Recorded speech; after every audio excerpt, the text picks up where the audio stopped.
ఉక్రెయిన్‌కి ఇప్పుడు కొత్త కష్టం వచ్చి పడింది అకస్మాత్తుగా. ఏంటంటే అమెరికా మొన్న $61 బిలియన్ సాయాన్ని ప్రకటించింది. ఆ డబ్బులు తెచ్చుకుంటున్నామని ఆల్రెడీ కొన్ని ఆయుధాలు అవన్నీ ఆర్డర్‌లు పెట్టింది. అదే సమయంలో యూరోపియన్ నాటో కూడా ఇస్తానని చెప్పి ప్రకటించినాయి కాబట్టి అందులో ఉన్న ప్రాబ్లమ్స్ సార్ట్ ఔట్ చేసుకున్నారు కాబట్టి దాదాపు $100 బిలియన్ డబ్బులు వస్తాయని ఆశించింది.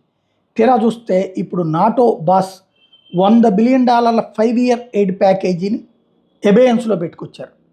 తాజాగా చూస్తే మిలిటరీ అసిస్టెన్స్ కోసం $100 బిలియన్ ఇస్తానన్నటువంటి అంశాన్ని ఇంకా చర్చించాల్సి ఉంది అంటూ స్టోలెన్బర్గ్ ఎవరైతే ప్రస్తుతం నాటో హెడ్స్లో ఒకడైనటువంటి స్టోలెన్బర్గ్ చెప్పుకొస్తున్నారు. ప్రధానంగా